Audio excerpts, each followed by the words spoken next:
Во името на Отца и Сина и Светия Дух. Амин. Блажени се бедните по дух. Учењето на православната црква се состои во учење за верата и учење за моралот. Учењето за верата го опфаќа учењето за Бога, за Света Троица, за Господ Исус Христос, за Пресвета Богородица, за светите ангели, за светителите, за црквата и за задгробниот живот или животот после телесната смрт. Тоа најкратко изложено во символот на верата. Учењето пак за моралот го опфаќа учењето на црквата за моралното однесување и духовното усовршување на човекот. Што е христијански морал? Најкратко речено, христијанскиот морал е практично исповедување на верата. Законот за моралот е даден во 10 Божји заповеди, декалогот. Тие се поделени на два дела, за нашиот однос и обврски кон Бога и нашите обврски и однос кон луѓето. Освен овие заповеди во Светото Писмо, дадени се и заповедите за блаженствата.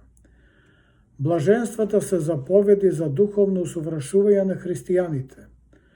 Вкупно на број се 9 и содржински тие се подредени така што се преточува едно во друго и живејќи според нив човекот како по лествица се искачува во вечниот живот.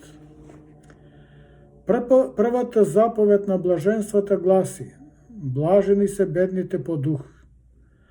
А веднаш потоа одредена е награда за луѓето во ваква состојба. Се вели: нивно е Царството Небесно. Кои се бедни по дух? Бедни по дух се оние луѓе кои се подготвени да се запознаат себе си и кои ја сознаваат својата грешност, па осудувајќи се, стануваат смирени. Смирението е посебна душевна состојба која му дава можност на човекот молитвено да размислува и да созерцава во Христа. Таквите се скромни и наместо да ги осудуваат и напаѓаат другите, тие се укоруваат себе си и размислуваат за своите гревови. Сиромашни по дух се оние кои знаат каде е нивното место, а каде е местото на Бога во светот и животот. Често чувствуваат силна грижа на совеста, а со тоа и желба за покаяние. Смирението е прва добродетел и почеток на спасението, зашто само смирениот човек може да се моли и да се кае. Затоа свети Јован Крстител својата проповед ја започнува со повик за покаяние. А и Господ Исус Христос исто така вели: покајте се, зашто се приближи Царството Небесно. Покајанието е почетокот на душевното смирение. Смирението е состојба за која што треба лично да се избориме и не се добива однадвор. Тоа е одлика или доблест на вистинските христијани. За да ја започнеме борбата против гревот, потребно е најпрво да се сознаеме, а потоа да го отстрануваме. Сознавањето на гревот е во познавањето на самиот себе, кое пак се достигнува преку сопствената интроспекција или себе наблюдување на својата внатрешност. Кога ќе видиме каде сгрешиме и кои гревови ги правиме или сме ги направиле, тогаш го отпочнуваме процесот на очистувањето. Само душевниот мир може да не доведе до почетна состојба на очистување на нашата грешна состојба. Таков благослов им се дава на оние кои по свој избор и дисциплина се подготвени за тоа. Но за да се разбере смислата на овие зборови, неопходно е човек да ја доживее таа состојба. Тоа со зборови не е можно да се објасни. Запознавањето себе си како процес. Познавањето на самиот себе не е моментална акција за еден час или еден ден, туку тоа е подготвен долготраен процес и кој никогаш не завршува. Зошто? Затоа што колку повеќе се трудиме да се запознаеме себе си и да проникнеме и да навлеземе во собствената внатрешност, постојано се соочуваме со разни изненадувања на безбројни слабости кои ги имаме во нас самите. Светиот апостол Павле вели: затоа добро ми е во слабости, во навредувања, во маки, во прогонувања, во тага за Христа, оти кога сум слаб, тогаш сум силен. Апостолот овде не се жали на слабостите, туку се фали со нив. Објаснувајќи ги овие зборови, некои од светите отци велат: кога сум слаб и немоćен, тогаш се предавам на Господа и со него сум силен, затоа што самиот сум немоćен. Само со негова помош можам да го победам секое зло и секаква слабост и страст во мене. Ако сме со Бога, тогаш кој може да биде против нас? Секако дека ова можел да го каже само свети апостол Павле, но треба и ние да отпочнеме со овој процес. Мнози на себе си се дефинираат и преку одредени моменти од животот, преку навиките, најповеќе преку нивната професија или занимање. Например, свештеничкиот позив е привилегија, но и голема одговорност. Извршувајќи ја својата служба, свештеникот се труди за своето спасение, но и целта негова не треба да биде само неговото лично спасение, туку спасението на сите доверени парохијани, целата негова паства. Затоа одговорноста негова е многу голема. Како ќе го постигне тоа? Преку проповеди и личен пример, оти личните примери најдобро воспитуваат. Преку секој свој збор и постапка тој се манифестира себе си. На неговите зборови и постапки јавноста реагира некогаш позитивно, а некогаш негативно. Затоа неопходно е свештеникот да се одрече од лошите навики и да не изговара зборови кои не се богоугодни, оти така ја руши својата репутација. Така е и со другите професии или со занимања како доктори, политичари, управители и слично. Доколку се откријат собствените слабости, човекот започнува со коригирањето на постапките, со очистување на гревовите и отстранување на слабостите. За христијаните основно мерило треба да биде Богочовекот Христос, во смисла дали нашите постапки се согласно со учењето на Спасителот. Оти сите ние сме најпрво Божји чеда, а потоа професионалци во својата струка. Богочовекот Христос треба да не биде основното мерило и главен критериум во се. Моралниот закон е рамката во која треба да действуваме. Тука е основата на нашата идентификација. Ако ја прифатиме оваа вистина, тогаш ќе биде многу полесно да навлеземе во собствената интима и да се запознаеме себе си. Многу одамна Лао Цзе рекол: да ги запознаеш другите луѓе е интелигенција, но да се запознаеш себе си е мудрост. Тој вид на мудрост произлегува од нашата блискост со Бога, од созерцавањето и соживувањето со вистините на Христа. Таа блискост ја достигнеме преку покајанието и исповедувањето на гревовите. Исповедувајќи се пред свештеното лице, ние сушност се откриваме пред Бога и тогаш ни се отвара еден посебен видик и слика на се она што е грешно во нас. Вршиме посматрање и испитување на самиот себе. Веруваме дека повеќе нема да бидеме како претходно. Така започнува процесот на очистувањето. Без разлика колку е тешко, собственото запознавање е неопходно ако сакаме да го почнеме да живееме со Христа нашиот живот. Божиот закон треба да ни биде основниот коректор во постапките и чекорите што ќе ги превземеме. Најпрво треба да се најдеме себе си по смисла каде сум јас, што сум направил и кој е мојот пат во иднината. Свети Исак Сирик вели, кој се удостоил да се види или да се запознае себе си, поголем е од оној кој ги видел светите ангели. Не е доволно човек само да ја сознае својата грешност или да се запознае себе си, туку неопходно е да отпочне процес на борба против се што е она грешно во нас. Човекот е создаден по лик и подобие Божјо. Сите ние носиме лик Божји во себе. Тој лик го добиваме при создавањето, односно при раѓањето. Во душата, а не во телото, се крие Божјиот образ на човекот, зашто Бог е дух.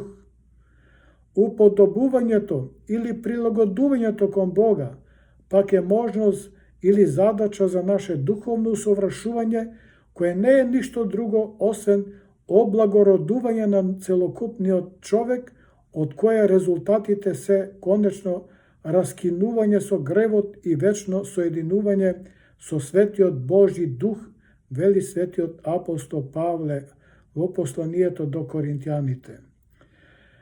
Тој треба сите своји душевни заложби, ум, чувства, волја, себесознание, сваќање, вообразба, памет и така натаму, да ги впрегне во творечка насока кон постигнување на заповеданото богоподобие и богоприлагодување.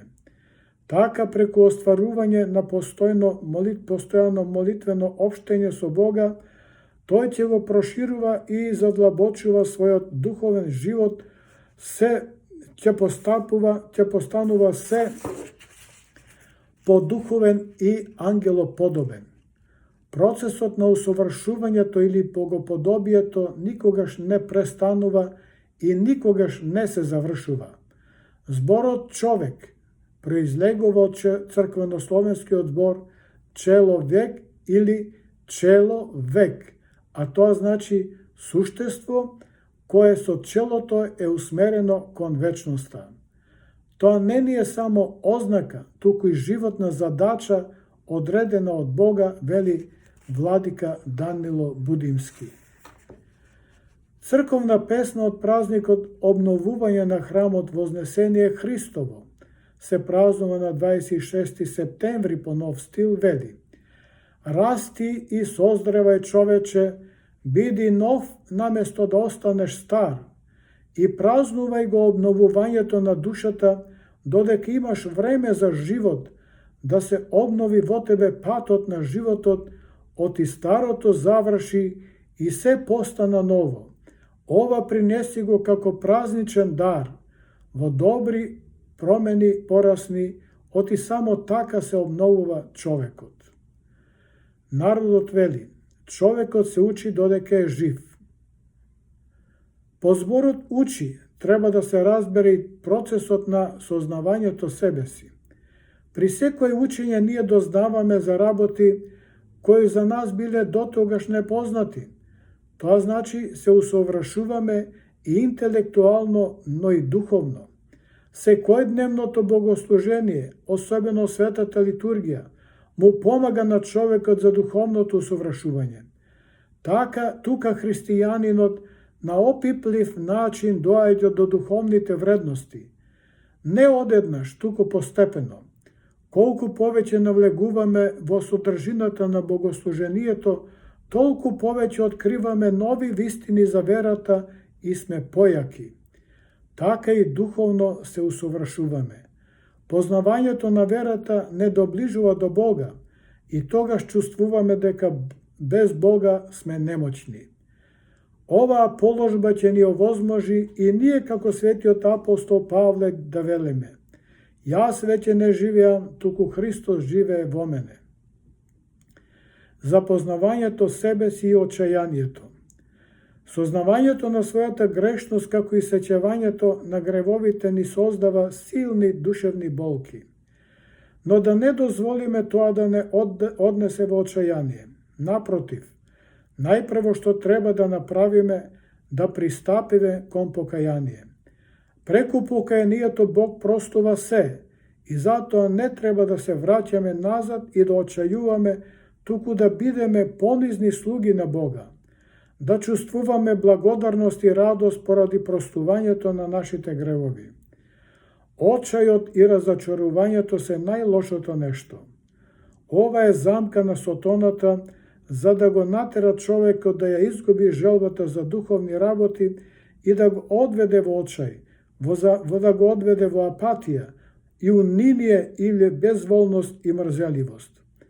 Тогаш човек не може да направи ништо, станува неподобен и во себе си вели: јас сум грешен човек, беден сум, јас сум ова, јас сум она, не го направив ова и не го направив другото. Требаше тогаш не го направив, сега е доцна, ништо не се случува. Не сум достоен, јас сум никаков. Не бива од мене ништо.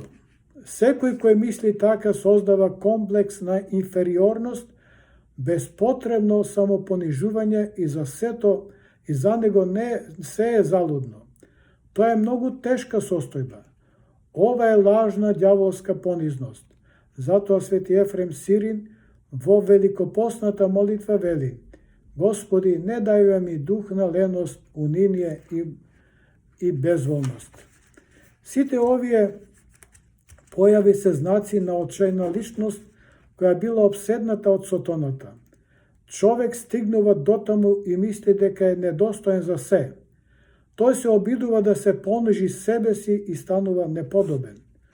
Ова е стапица што сатаната ја поставува за да го натера човекот да изгуби надеж во Божјата љубов. Тоа се страшни работи кои се спротивни на Божјиот дух.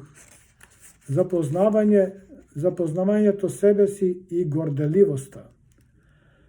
Што е горделивост?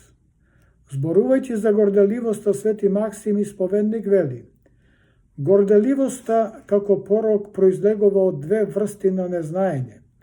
Првата е незнаење дека Бог е совршен и всемоќен, и втората е незнаење дека човекот има слабости и не е совршен.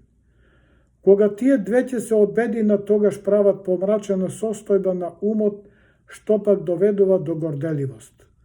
Горделивоста и увереноста во самиот себе е исто така голем грев како и очајанието. Во делот на Евангелието Лука прикажан човек кој што е задоволен во себе си. Тука е представен фарисеот кој е самоуверен и горд. Своето благочестие го мери врз основа на она што го приложува, дава во храмот. Тој не се моли, туку се фали и се гордее. Многу е неблагодарно кога сами себе се фалиме. Господ знае колку сме направиле, што сме направиле, а што не сме направиле и колку сме корисни за заедницата и слично. Светиот апостол Петар вели: Бог им се противи на горделивите, а на смирените им дава благодат. Човек треба да се стреми преку своите дела да го прославува Бога, а не себе си. Горделивоста е во многу слична на лицемерието. Едното и другото се дело на сатаната. Што побрзо се ослободиме од таквите пороци, толку подобро за нас.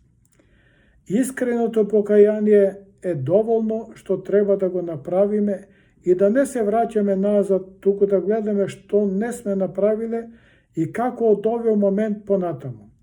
Како што вели светиот апостол Павле: Браќа, јас не мислам дека сум го достигнал тоа, но едно правам, го заборавам она што е зад мене и се стремам кон она што е пред мене. Гледате ли како сотоната не мирува? Духот на малодушноста го нападна и апостолот Павле сакајќи да го оттргне од неговото тежнење кон Христа, но тој се борел и се храбрел. Кој ќе не одвои од љубовта Божја, тага ли, неволја ли, или гонење, опасност или меч, вели апостолот во посланието до римјаните. На крајот ќе речеме, многу е важно при сопственото запознавање да тргнеме по вистинскиот пат кон покаяние и очистување.